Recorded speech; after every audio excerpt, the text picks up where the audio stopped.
Hello students. तो आज के लेक्चर के अंदर हम देखने वाले हैं कि असेंबली लैंग्वेज के अंदर स्ट्रिंग, जिस तरीके से हम सी लैंग्वेज के अंदर स्ट्रिंग करके एक टॉपिक आता है, ठीक है, तो वैसे ही यहाँ पर भी असेंबली लैंग्वेज के अंदर स्ट्रिंग के अंदर बहुत सारी इंस्ट्रक्शन दी जाती है कि किस तरीके से उसको यूज़ किया जाता है, ठीक है, किस तरीके से उसके अंदर कंडीशन लगाई जाती है, किस तरीके से लूपिंग के अंदर उसको लिया जाता है, ठीक है। तो ये सारी चीज़ें इस चैप्टर के अंदर हम देखने वाले हैं, ठीक है। तो असेंबली लैंग्वेज के अंदर स्ट्रिंग्स मतलब नंबर ऑफ कैरेक्टर्स या फिर कलेक्शन ऑफ कैरेक्टर, ऐसे भी आप उसको बोल सकते हो, ठीक है। तो असेंबली लैंग्वेज के अंदर किस तरीके से यूज करेंगे तो उसके बारे में डिटेल में हम जानने वाले हैं। तो टॉपिक आ जाता है हमारे पास स्ट्रिंग।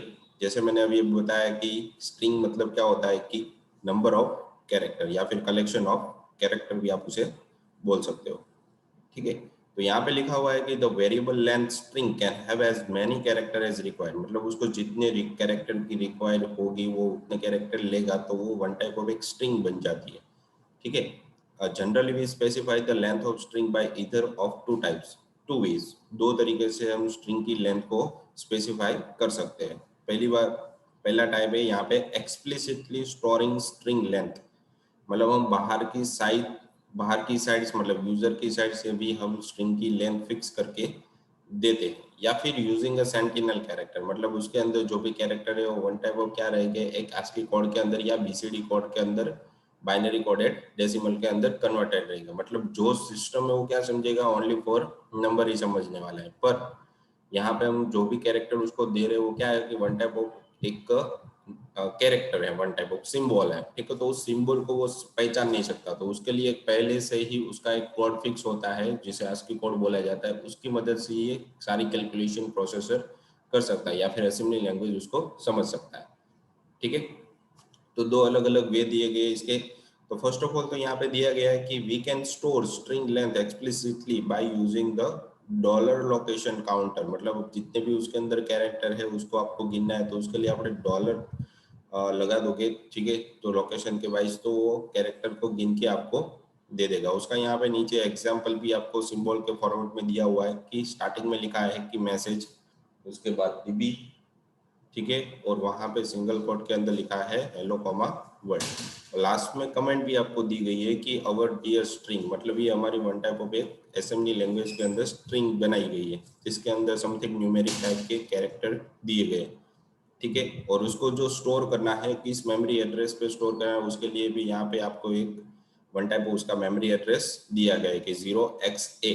तो उसका ये एड्रेस हो गया जिसके अंदर ही आपको लेंथ कितनी है वो काउंट नहीं करनी, पर वो क्या करेगा, इस मेमोरी लोकेशन पे हेलो वर्ल्ड को स्टोर करेगा, ठीक है। तो असेंबली लैंग्वेज को क्या करेगा, वो वन टाइप ऑफ पहली लाइन के अंदर वो डेटाबेस के अंदर या मेमोरी के अंदर वन टाइप ऑफ मेमोरी रहती है, ठीक है, उसको वो वन टाइप ऑफ ऐसे डेटा स्ट्रक्चर के फॉर्मेट में लेता है, ठीक है। तो हर एक कैरेक्टर को एक एक लोकेशन पे स्टोर करेगा, ठीक है। अब इसके अंदर उसकी कितनी लेंथ है वो मुझे गिननी है, तो उसके लिए एलियन नाम का एक मैसेज कमांड आ जाता है। जैसे मैसेज नाम का कमांड है, मुझे कुछ भी प्रिंट करवाना है तो उसके लिए मैसेज यूज होता है, तो वैसे ही यहाँ पे एलियन नाम के कमांड की मदद से वो चेक करेगा कि मैसेज नाम के वेरिएबल के अंदर कितने कैरेक्टर आपने स्टोर करवाए थे। इसके लिए यहाँ पे डॉलर लिखना पड़ेगा और जिस भी वेरिएबल के अंदर आपने स्टोर किया है उसे डैश करके लिखना पड़ेगा, ताकि वो आपको क्या प्रिंट करके देगा कि जितने भी उसके अंदर कैरेक्टर की लेंथ है वो प्रिंट करके आपको दे देगा। तो जैसे यहाँ पे लेन आपने पढ़ा है, ठीक है, वैसे ही बहुत सारे फंक्शनैलिटी ऑलरेडी असेंबली लैंग्वेज के अंदर दी गई है जिसकी मदद से आप मैसेज या फिर स्ट्रिंग के साथ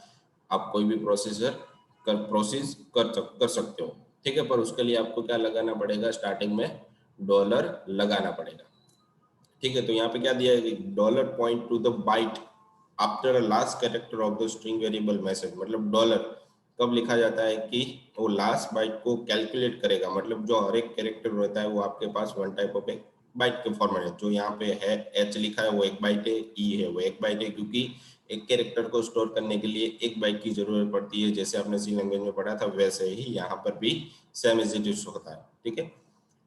फिर लिखा है कि dollar minus message gives the length of the string, मैं जैसे मैंने अभी आपको एक्सप्लेन किया वही यहाँ पे आपको एक्सप्लेन करके दिया गया है, ठीक है। तो लेंथ किस तरीके से काउंट करेगा वो आपको बताएगा। वो दो अलग अलग वे है जिसकी मदद से आप स्ट्रिंग असेंबली लैंग्वेज के अंदर दे सकते हो, ठीक है। तो उसके लिए यहाँ पे मैसेज डीबी भी आपको दिया गया, जो अभी हमने देखा, ठीक है, जो भी हमने यहाँ पे एक्सप्लेन किया एग्जाम्पल के फॉर्मेट में, वही यहाँ पे आपको एग्जाम्पल में फॉर्मेट में दिया गया, पे थोड़ा सा चेंजेस है।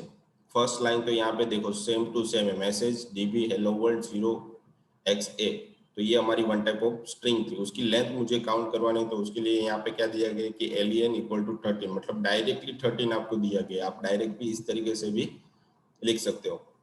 तो इसका ये अल्टरनेटिव्स है, ठीक है। क्या है ये? One type of alternative. ये क्या हो जाता है कि स्टैटिक डेटा हो जाता है, ठीक है। स्टैटिक डेटा मतलब क्या हो गया कि फिक्स आपने एक करके दे दिया है। अगर यहाँ पे आप स्ट्रिंग के अंदर कुछ भी हेलो लिखते हो तो यहाँ पे 5 कैरेक्टर, तो यहाँ पे आपको 13 नहीं रहेगा, जबकि वो आपका डायनेमिक लेंथ था। जितने भी मैसेज नाम के वेरिएबल के अंदर डेटा होगा उतना ही डेटा आपको कैलकुलेट करके देगा, इस तरीके से। तो ये one type of alternatives. You can store a string with a trailing sentinel character to delimit a string instead of storing a string length explicitly। मतलब बाहर के साइड से स्ट्रिंग को काउंट करना है, उसके अलावा फिक्स साइज से भी आप डेटा को चेकआउट कर सकते हो, मतलब फिक्स तरीके से उसकी लेंथ आप दे। तो ये हो गया अलग तरीके से, ये सेंटिनल मतलब फिक्स हो गया। और यहाँ पे आपको दिया गया है कि एक्सप्लिसिट मतलब डायनेमिकली आपको कैलकुलेट करना है, तो उसके लिए, ठीक है।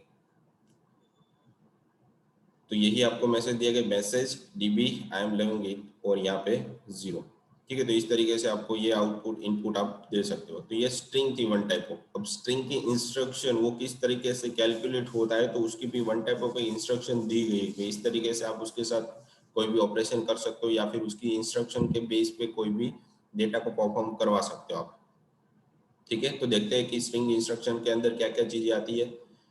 तो स्ट्रिंग इंस्ट्रक्शन मतलब वो किस तरीके से हमारी जो मेमोरी रहती है उसके अंदर किस तरीके से स्टोर होगा, किस और किस तरीके से उसको जब हम कैलकुलेट करवाते हैं या भी किसी भी तरीके की ऑपरेशन करवा से उसके साथ, तो किस तरीके से परफॉर्म करता है, तो वो सारी इंस्ट्रक्शन इसके अंदर दी गई। और कितनी साइज वो सारी मेमोरी के अंदर ऑक्यूपाई करता है, वो सारी दी गई। तो ईच स्ट्रिंग इंस्ट्रक्शन में रिक्वायर अ सोर्स ऑपरेंड, मतलब वो कहाँ से आ रहा है, ठीक है, उसकी एक फिक्स सोर्स रहती है। फिर उसका डेस्टिनेशन ऑपरेंड, कहाँ पे उसको भेजना है, कौन से आउटपुट पे भेजना है, वो भी। जैसे आप सी लैंग्वेज के अंदर कोई भी प्रोग्राम दे, तो उसके लिए आप टर्बो यूज कर रहे हो या विजुअल कोड, तो उसका एक सोर्स उसके पास पहले से ही फिक्स रहता है, ठीक है। फॉर 32 बिट सेगमेंट, मतलब उसके अंदर जो भी आप डेटा भेजे वो one type of 32 bit segment के फॉर्मेट में सारा, मतलब वो एक साथ आपके 4 बाइट भेज सकता है, ठीक है। और उसके हिसाब से वो सारा कैलकुलेट किया उसकी इंस्ट्रक्शन रीड आउट करेगा। String instruction use ESI and EDI register, मतलब दो अलग अलग तरीके के रजिस्टर। जैसे मैंने आपको पहले भी माइक्रो प्रोसेसर के टाइम पे बताया था कि इसके अंदर बहुत सारे अलग अलग तरीके के प्रोसेसर रजिस्टर यूज किए जाते हैं, ठीक है, जो अलग अलग वे से डेटा आ रहा है उसको वो मैनेज करके रखता है, ठीक है। Two point to the source and destination, मतलब कहाँ पे उसको भेजना है और कहाँ पे उसको कहाँ से लाना है, तो दोनों इस रजिस्टर के थ्रू सारा डिसाइड होता है, ठीक है। मतलब कौन सा इनपुट है और कौन से आउटपुट पे उसको भेजना है, वो सारा कुछ डिसाइड करता है ESI और EDI, मतलब दो अलग अलग, मतलब वो किस तरीके से आप एडिटर यूज करते हो उस पर डिपेंड रहता है। For 16-bit segment, however, SI and DI register are used, मतलब 16 बिट का आपके पास प्रोसेसर है तो उसके लिए ये SI और DI रजिस्टर का यूज होने वाला है सोर्स और डेस्टिनेशन के लिए, ठीक है। तो उसके लिए भी यहाँ पे बहुत सारे इंस्ट्रक्शन आपको दिए गए, ठीक है। तो there are 5 basic instruction for processing a string. जैसे मैंने आपको आगे बताया था कि प्रोसेस स्ट्रिंग के साथ किसी भी तरीके का ऑपरेशन करना हो या फिर प्रोसेस करनी हो, तो उसके लिए 5 तरीके के यहाँ पे अलग अलग इंस्ट्रक्शन दिए गए जो बेसिक है, ठीक है। तो यहाँ पे फर्स्ट ऑफ ऑल तो दिया गया है कि move, MOVS, this instruction move 1 byte, मतलब 1 बाइट, ठीक है, वो मूव करेगा। वर्ड और down double word of a data from memory location to another, मतलब एक मेमोरी लोकेशन में से वो डेटा को एक जगह से दूसरी जगह पे 1 बाइट के फॉर्मेट में ट्रांसफर करेगा, ठीक है। मतलब मूव का मतलब एक जगह से दूसरी जगह पर, मेमोरी लोकेशन फिक्स रहता है कि वहीं से उसको किसी दूसरी जगह पे इनपुट या आउटपुट पे भेजना है या फिर प्रोसेसर को देना है। फिर loads, LODS, this instruction load from memory, मतलब मेमोरी में से वो लोड होगा if the operand is of 1 byte, it is loaded into AL register, मतलब जो 1 बाइट का डेटा है मेमोरी के अंदर, वो AL नाम के रजिस्टर के अंदर पहले स्टोर होगा। If the operand is 1 word it is loaded into AX register, मतलब 1 वर्ड का होगा तो AX रजिस्टर के अंदर लोड होगा।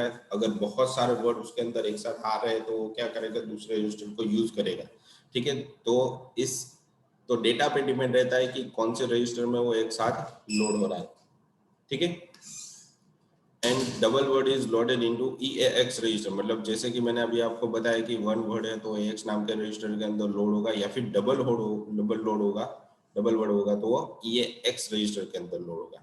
ठीक है, फिर कि STOS, this instruction store data from register AL, AX और EAX मेमोरी, मतलब जो भी डेटा रहेगा वो मेमोरी में से AL नाम के रजिस्टर, AX नाम के रजिस्टर या फिर EAX नाम के रजिस्टर के अंदर स्टोर होगा।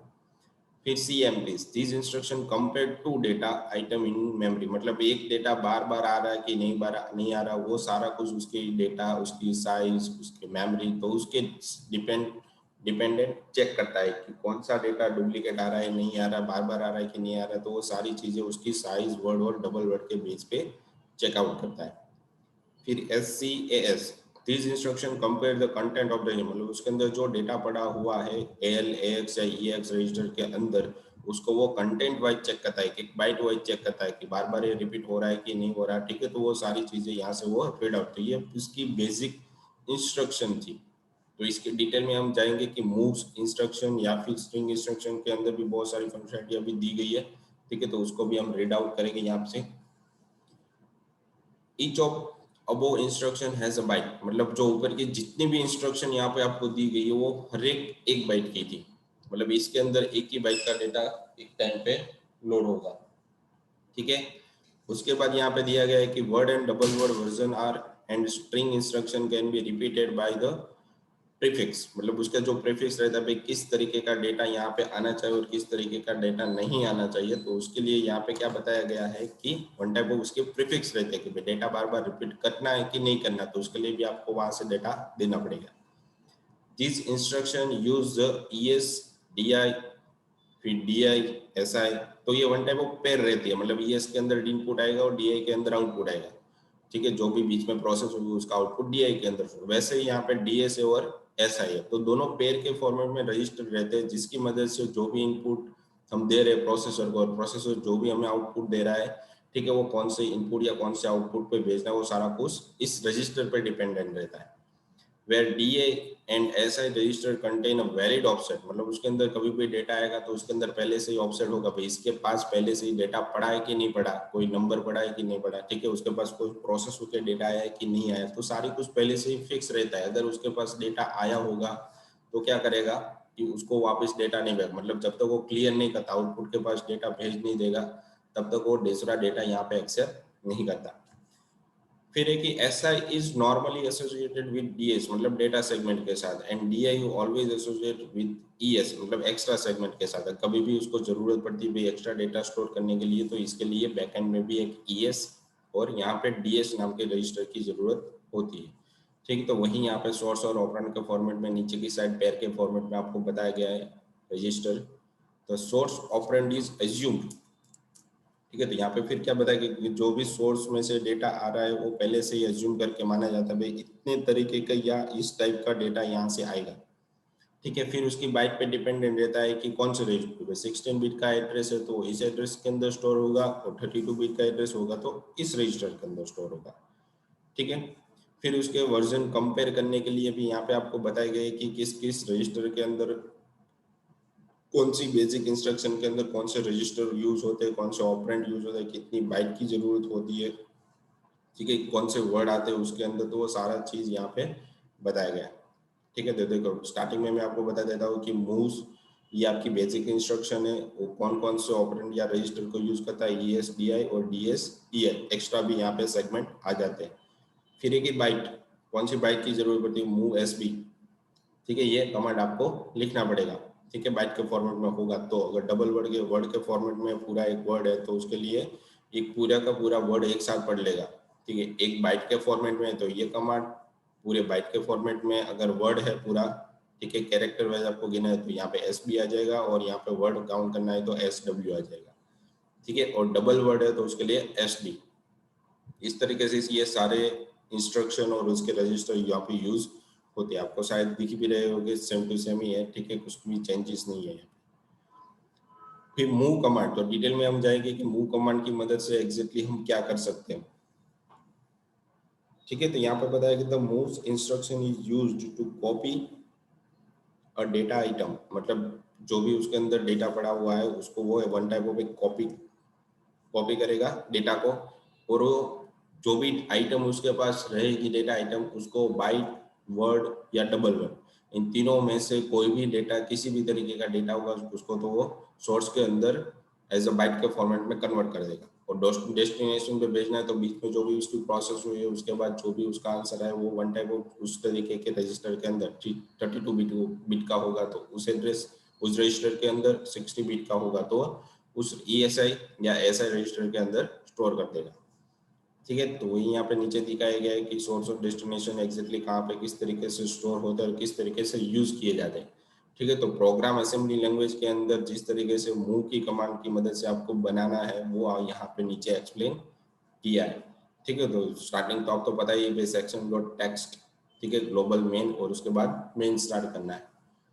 अब देखो यहाँ पे क्या बताया कि ECX मतलब ये काउंटर हो गया, और काउंटर के अंदर उसकी लेंथ पहले से डिफाइन करके नहीं लिखी है, बाय डिफॉल्ट क्या रहेगी उसके अंदर डेटा 0 रहेगा। फिर यहाँ पे क्या बताया कि ESI नाम के रजिस्टर को यूज किया क्योंकि ये डबल वर्ड के फॉर्मेट में रहेगा इसलिए, और उसके बाद EDI। तो हमारे पास दो यहाँ पे इंस्ट्रक्शन S1 और S2 दो स्ट्रिंग है, तो पहली स्ट्रिंग को ESI के अंदर स्टोर कर दिया और दूसरी स्ट्रिंग को EDI के अंदर स्टोर कर दिया। ठीक है, उसके बाद यहाँ पे वन टाइप ऑफ एक लेबल दिया है CLD, और उसके बाद क्या किया, रिप्लेस। ठीक है, क्या करवाया है, रिप्लेस मूव SB मतलब क्या हो जाता है, हमारे पास पूरा वर्ड या फिर बाइट यहाँ पे काउंट कर रहा है।